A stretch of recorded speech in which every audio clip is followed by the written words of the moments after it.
Hey, it's Norm from Tested.com, and once again, we are joined by Frank Ippolito. Frank, this is another project brought to you by Tested Premium members, an effects project which we love.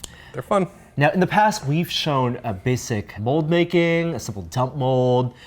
We've had big projects like the Zoidberg project and the Farnsworth project, which use as a full mask and prosthetics. This time, we wanted to do something simple for an upcoming convention. WonderCon is coming up. Next weekend. And for this year's WonderCon, I want to go in costume with a prosthetic. Now, I don't want to necessarily put on all this stuff for like Farnsworth, for example, or Zoidberg, but I thought of something that would be cool would be Vulcan ears. Sure. Now, or you could call them elf ears, some whatever. pointy ears, but I like Star Trek, so let's make Vulcan ears. All right. And this is something that you guys can also kind of do at home, follow along, learn some basic techniques, but we're going to do it with your expertise. What's step one to making Vulcan Well, step ears? one, you need a life cast. You don't need a full life cast to do ears. You could just do an ear cast, but we already have your life cast. So about a year and a half ago, we came down to the shop, and one of the first things we did was get me life casted. I sat in a chair, you put on all this silicone all over me, and then we can make this hollow plaster, perfect representation of my bald head. Yeah. So what I did is I took that silicone life cast from a year and a half ago, and I just filled the ear sections in, and I made 2 little copies of just your ears, because that's all we need. Now, when you're making a life cast, you don't need to do the full head. You can just do a hand. You know, we've done a hand cast before, and you could do the same thing with like an ear. Yeah. There's probably some videos on YouTube. There's probably some how-tos out there. It's pretty simple. You want to make sure not to like get material inside your ear canal, but you know, you could pretty much just put a cup on your ear and pour alginate or silicone into there, and then you have a mold of your ear. And that is a mold that kind of looks something like this. Sort of like this, but what I did is I took these plaster casts and then I just used a little bit of clay to give them a base, like a shape. And then I did a silicone dump mold. Ah, like this? Yeah, so take the ear, put a boxer on there, pour silicone in, and then that's what you have here. So I don't want to necessarily sculpt on these hydrocal ear positives. I want to sculpt on something that's a little bit more durable for casting whatever I want to cast in it. I'm probably going to do your ears in gelatin. But I want to use a urethane core. So there's a lot of materials going on. So something like this, a hydrocal cast, is good for what? It's good for blocking out the sculpture. Like when I did Farnsworth, I did the sculpture on that, and then I floated it off onto other pieces, which were epoxy or urethane. And those are more durable mold materials. It sounds like you're working backwards. Like you know the final thing you want to cast. The prosthetic's going to be silicone, and Well, this prosthetic's going to be gelatin. Gelatin, and so you know you'll need to make a mold that's not just the prosthetic, but also the sculpture of the prosthetic on top of the ear. So you need materials, your sculpting material, you'll need the base ear cast material, and then also that mold material. Yeah. They all have to work together. Yeah. You know, every little process has little different nuances, and there's a million different things you can pick to do these. You can do these in plaster. You can do them in ultracal if you want, which is way cheaper. I just prefer using urethane plastic, which is the same thing we cast like your little 3D printed head with. Like that's just a urethane plastic. I ended up using Smoothcast 380, but this plastic is a little bit translucent. So what I did is I took some pigment and I put some pigment in there. So what's wrong with it being translucent? Once you start sculpting your finished edges, if it's a little translucent, it's hard to kind of see how that finished edge is sculpted. So I want the material to be opaque. So I added a little bit of green into it also, so that the color of the positive will be close to the color of the clay, so that your eye doesn't see this like striking difference in the color of the clay and the color of the positive. So you can just kind of see the forms a little bit better when you're blocking it out. You know, most of these materials you can kind of mess with. You could change the color and change the properties of it to work better with what you want to do. So Frank, because we want to sculpt something, you want you to sculpt something that's a direct reference to Star Trek. Star Trek has had a lot of different Vulcans on this show. Yeah. What are the references you're going to be using? Well, I pulled both of the Spocks, Leonard Nimoy and Zachary Quinto, and then there's also a young and an old Leonard Nimoy. Right. There's the makeup, the ears he had back in the 60s, yeah, and then the ears that they put on him for the 2009 reboot. Yeah. And they all have little like slight nuances. If you look at original Spock, the ear shape is a little bit different here than it is here. So, you know, what version of these ears and these shapes do we want to match? So Frank, as someone who's looked at a lot of ears and sculpted on ears, when you look at a photo of the Spocks here, can you see what part is prosthetic and which part is real ear? Well, you know, the older Leonard Nimoy ears, you can pretty plainly see where the edge of this prosthetic kind of is. It's like right in here, right there. So that's his real ear, and that's the fake ear. Is there any overlap? Are these also? I don't think that that's not him, because I think it ends like right there. Okay. I could be wrong. And then on the newer version of Leonard Nimoy, I think it's that part right there is the fake ear, and that part right there is his real ear.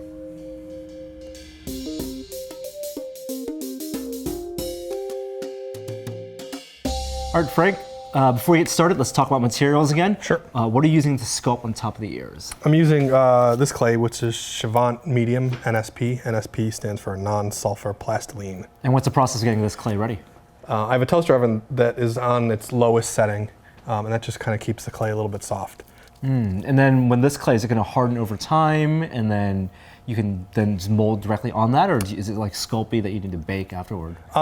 No, you don't bake this stuff. This stuff will always stay soft, so you have to make a mold of it to do the casting. So, And so heat actually softens it, and it just becomes firmer when it cools down. So if someone's doing this at home and wants to, you know, practice on their own ear or making or sculpt some type of their own, you know, elf or Vulcan ears, would you recommend using this material, or could they use something like Sculpey?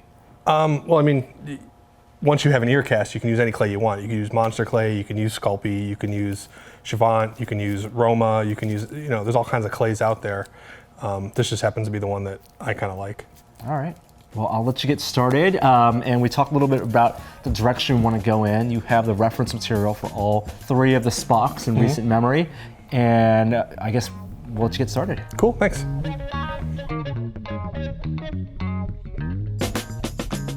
How are you starting this? You just I'm starting out trying to like find the form and the shape of how big and pointy I want the ear. Like once I get it kind of close, then I'll start kind of raking it down and making it thinner.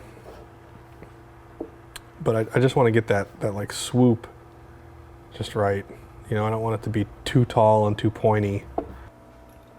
Frank, are you taking into account the application at this point, or does that come later? Well, I don't want to just lump like big chunks of clay all over the ear, because I want to kind of plan where the blend is going to be of the sculpture, like, or of the appliance. Are you designing this as an appliance with the materials in mind for it to be a one-time use, or something that you can use a couple times?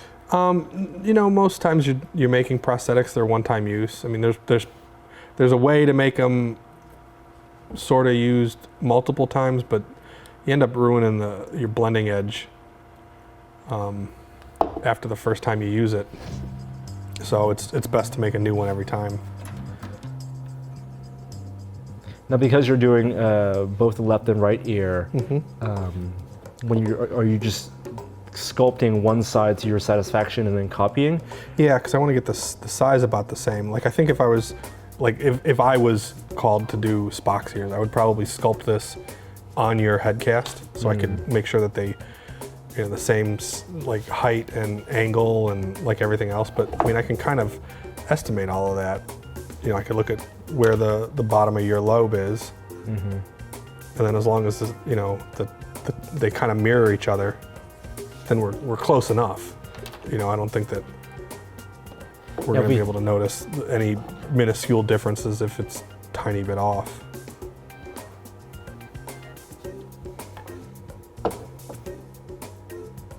How do you choose? We talked about materials a little earlier. How do you choose between like Chavant and a Monster Maker for a project?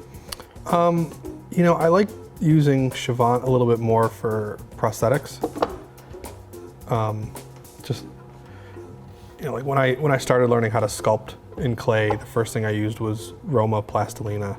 The reason I don't use Roma anymore is because it's got sulfur in it, and with a lot of the mold making materials I use, the sulfur, you know, doesn't react well. So, which is why I switched to Chavant NSP, stands for non-sulfur plastiline.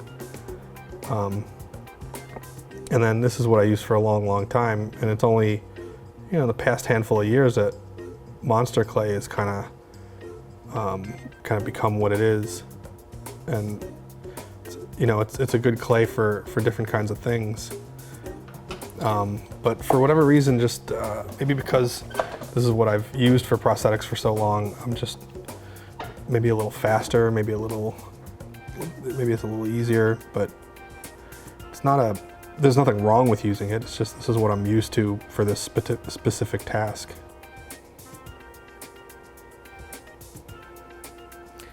When you're smoothing out pieces like that, are you adding material? Are you ever adding material? Here and there a little bit. I don't want to bulk up the ear because ears are pretty thin. Mm-hmm. If you start making them too thick, they start looking kind of fat and goofy. So I want to keep the appearance of the ear very thin.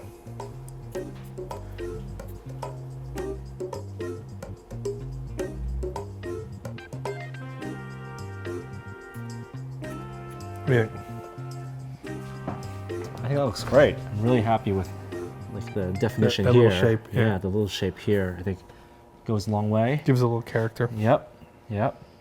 Spock is a character. Mm-hmm. All right, Frank, that was about an hour worth of sculpting. How do you feel about it?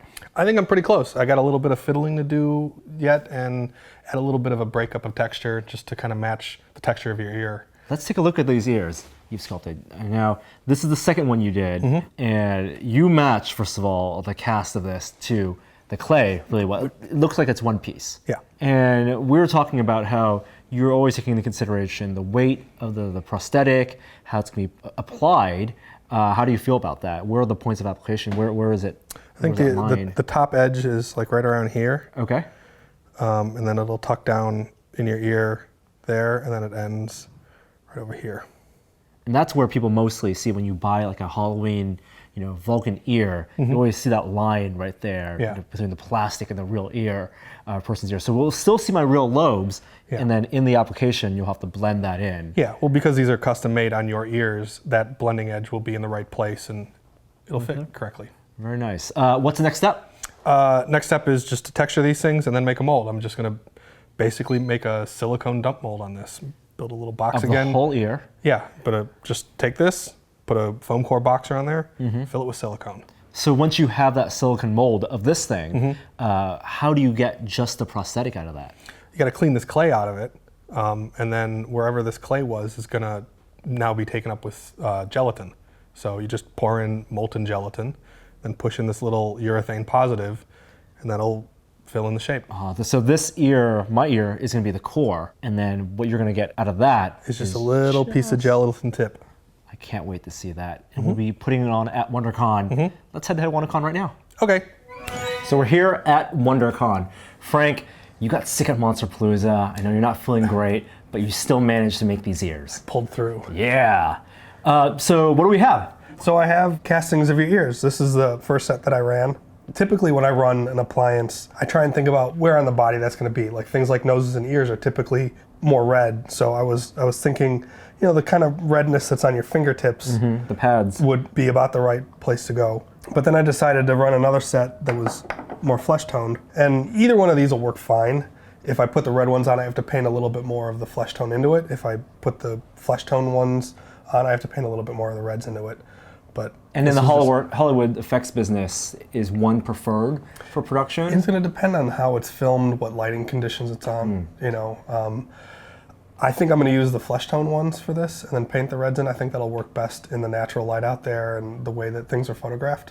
So I see that this has a plug built in. This is the mold, right, for the ears. The ears. When you made the mold, it was with the sculpt and including the plug, and that's right. And this the plug fit in here, and that has the entire ear shape plus the tip. Yeah. What I did is I had the sculpture. Remember, it was on a green positive, and I made a dump mold of that. So that's what this is. The foam core around. Foam core, poured silicone in, simple process, and then I cleaned all that out. And then to cast it, where do you put in the the To cast it, all you do is you take gelatin and you heat it in the microwave. And I just took like about 2 ice cube tray, or not a tray, but ice cubes full worth of gelatin, and put it in the microwave for about 30 seconds, and then poured it in and then plug that in. Popped it in. That's it. And then when that comes out, it comes out with the appliance on my ear. Yes. But then you can pull that off, and what you get is Yeah. just the appliance. Now we're gonna sit down, and you're actually gonna put it on my ear, paint it. Do you want to talk about some of the techniques and tools you'll be using for that? You know, gelatin's a really old technique. I think it still works great for things like ears or noses. It works awesome for. I'm just going to glue it on with silicone-based adhesive and paint it with a little bit of inks. Hopefully it should be a pretty simple process. There's nothing too crazy and complicated or groundbreaking about this. It's gluing on some ears. All right, that's going to be fun. So I'm going to sit down. Let's get these ears on so we can walk through WonderCon. Cool. And in an appliance application, are you painting an adhesive on the inside of the appliance, on my skin, or just where they two connect? It's a little bit of both. I'm kind of working my way around the ear right now. Are most ears and most skin, is it the same, or for some people do you have to do special things to get appliances to stick? There's always weird instances where things don't work as well. If you've been drinking a lot of alcohol lately, the glue won't stick as well. Oh no, I didn't know that. Do you have any sense, or do you know anyone who worked on either the new Star Trek productions and what they use for their appliances? I actually have a ton of friends that worked on the new Star Trek movies. I have a whole bunch of friends that are working on the even newer one right now. And they use silicone on everything for the ears and everything. Now there are 2 important things when going out to walk the floor as a Vulcan. In addition to obviously trying to get the costume right, and I'm wearing a Novos Star Trek 2009 era reboot science officer with a science pin. One is, can you do the Vulcan Salute? I can. I can even do the back and forth. That's not canon. Zachary Quinto could not. He actually had to have his fingers taped. Really? And 2, can you do the eyebrow? The one eyebrow raise. Which I think I can Is that do. just a Spock thing, or just a Vulcan thing in general? It originated with Spock, but I believe every protagonist Vulcan since, whether it was Tuvok, T'Pol, or even some guest characters, have imitated it at some point. And I will tell you that my eyebrow raise, which I don't know if I'm doing it, goes, my left eyebrow, is actually not the eyebrow that Spock raises. He raises his right eyebrow, but the reason I raise my left eyebrow is because I learned to raise my left eyebrow by watching the original series as a kid, and on the TV, his right eyebrow was on the left side. And so to mirror him, I can raise my left eyebrow, but I cannot do the right eyebrow. It's like a muscle memory thing. I'm going through some Vulcan meditation right now to keep still. Basically doing a lot of complex math problems in my head. Isn't that what you normally do from day to day? So let's talk about the paint. What type of paints would you use on this? I'm going to use alcohol-based inks. This stuff I'm using is from European Body Art. There's a bunch of different companies that make similar inks. There's Real Creations, and there's Premier Products, makes Skin Illustrated. There's all kinds of companies that make them. So what have you mixed on your palette there? I'm just using a light mauve right now. And mauve is really that skin color when you painted the silicone hand project we did. That was the first base color. Yeah. I like how in Star Trek canon, when they go on a planet and need to blend in, it's not makeup that's being applied to them to put their nose ridges and pointy ears, but they're getting temporary surgical alterations, cosmetic surgery. They can go to the med lab and Dr. Beverly Crusher can give you nose ridges if you want to pretend to be Bajoran for a covert operation. But it's just makeup. It's not my best close-up work, but I think it's... All right, we have time for eyebrows? Yeah. When they do ones on the new show, in the new movies, they actually have them pluck this area, and then they hand lay each eyebrow hair What? every day. And when they lay that in, are they just gluing each piece in? Yeah.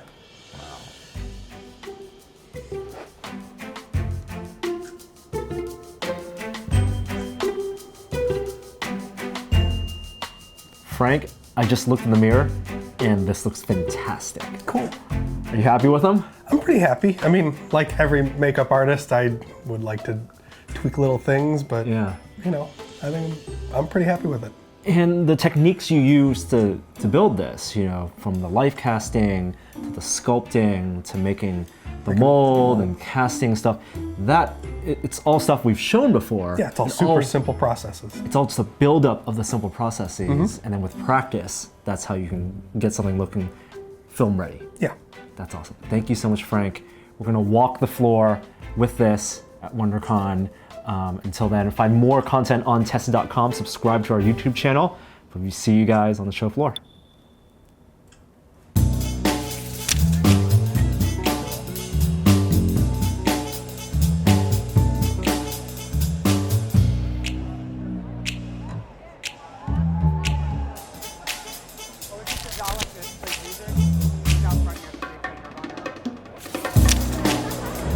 Illogical. Would I rather fight a Klingon-sized duck or 100 duck-sized Klingons? It all depends if they have the batlets.